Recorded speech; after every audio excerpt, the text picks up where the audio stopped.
என் அருமை உலகத்தமிழ் மக்களே, தாய்மார்களே, பெரியோர்களே, சிறார்களே, என் அருமை சீடர்களே, யோக நண்பர்களே, யோக விரும்பிகளே, உங்கள் அனைவருக்கும் என் இனிய காலை வணக்கம்.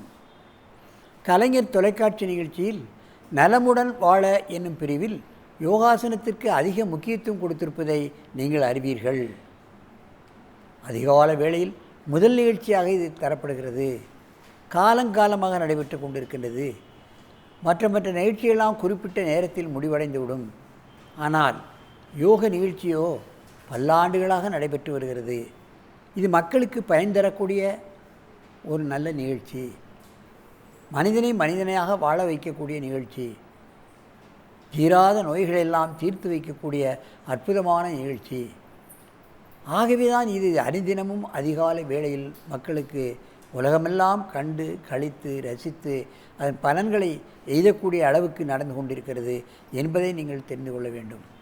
அந்த நிலையில் இன்றைக்கு பாருங்கள், நமது அரங்கிற்கு சபேஸ்வரன் 23 வயது மாணவர் எனது பயிற்சி சாலையில் 500 மணி நேரம் யோகா டீச்சர்ஸ் ட்ரைனிங் கோர்ஸ் முடித்துவிட்டு இப்பொழுது மீண்டும் 500 மணி நேரம் எந்த பயிற்சிக்கு வந்திருக்கிறார்? தெரபி கோர்ஸ், நோய்களை எப்படி யோகாசனங்களின் மூலமாக நீக்கிக்கொள்ளலாம் என்ற பயிற்சிக்கு வந்திருக்கிறார். அவர் அதிலே வல்லவர், நல்லவர், அற்புதமான ஆசனங்களை எல்லாம் செய்வார். ஏன்? யோகாவை பற்றி மணிக்கணக்காக பேசக்கூடிய தன்மையும் அவருக்கு வந்துவிட்டது. அதைத்தான் நாம் முக்கியமாக கவனிக்க வேண்டும். மணிக்கணக்காக ஒவ்வொரு ஆசனத்தை பற்றியும் அதனுடைய நன்மைகளை பற்றியும் அதை தீர்க்கும் நோய்களை பற்றியும் சொல்லக்கூடிய வல்லமை பெற்றவர். மாணவராக இருந்து அதுவல்லாமல் அதை பற்றி மற்றவர்களுக்கும் அதை போதிக்கக்கூடிய டீச் பண்ணக்கூடிய அளவுக்கு வல்லமை பெற்றிருக்கிறார். அவர் இப்பொழுது ஒரு கடினமான ஆசனத்தை செய்ய போகிறார். யோகாசன ஆசிரியர்கள் என்று சொன்னால் இது போன்ற ஆசனங்களையும் செய்தால்தான் மக்கள் அவர்கள் யோகாசன நிபுணர்களாக ஒற்றுக்கொள்வார்கள். அந்த நிலையில் அவர் இப்பொழுது அர்த்த உத்திரபாத ஆசனத்தை செய்ய போகிறார். மெதுவாக செய்ய வேண்டும், அவசரப்படக்கூடாது. பாருங்கள்,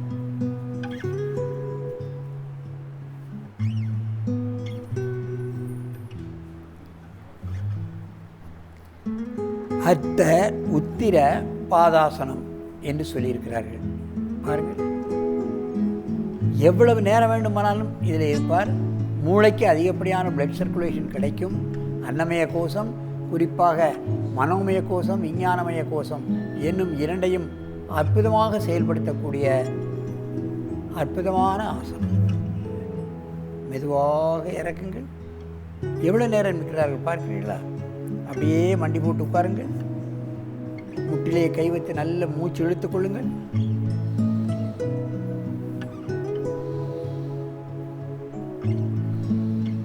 பக்கவாட்டில் செய்ய போகிறார், பார்க்க வேண்டும்.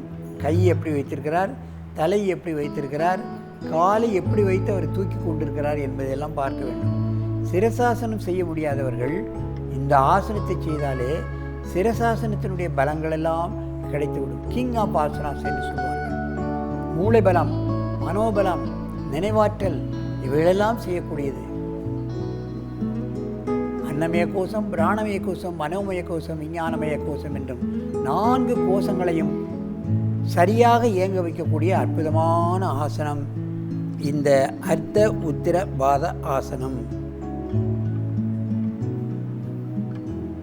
மெதுவாக நீண்ட மூச்சு வாங்கிக் கொள்ளுங்கள்.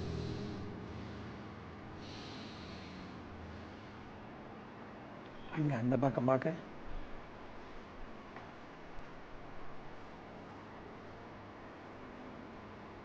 பல கோணங்களில் செய்கிறார், கவனிக்க வேண்டும்.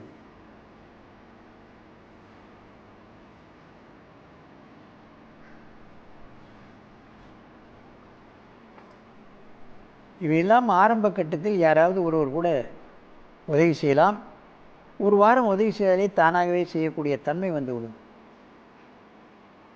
கையாலையும் தலையிலும் தனது உடல் கனத்தை தாங்கி நிற்கக்கூடிய அற்புதமான ஆசனம்.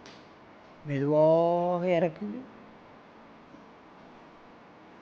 நிமிர்ந்து உட்கார்ந்து நல்ல மூச்சு வாங்கிக் கொள்ளுங்கள்.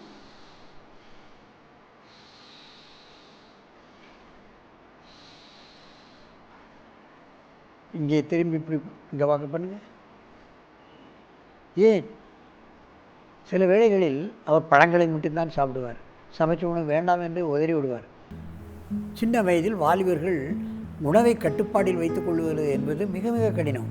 நிறைய சாப்பிட வேண்டும், உடல் பலம் வேண்டும் என்று தான் அவர்கள் நினைப்பார்களே தவிர, இந்த ஆசனத்தினால் நமக்கு ஒரு சக்தி கிடைத்து விடுகிறது.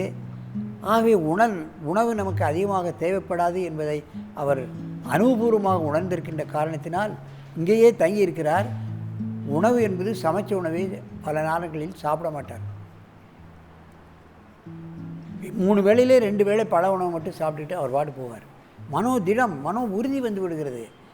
அது எவ்வளோ ருசியான சமையலாக இருந்தாலும் சரிதான், அது வேண்டாம், நான் 2 பழங்களை சாப்பிட்டு கொண்டு பாலை மட்டும் சாப்பிட்டு கொண்டு இருந்து விடுகிறேன், ஒரு ஆப்பிள் போதும், 2 ஆப்பிள் போதும் என்று ஒரு திடம் வந்து விடுகிறது.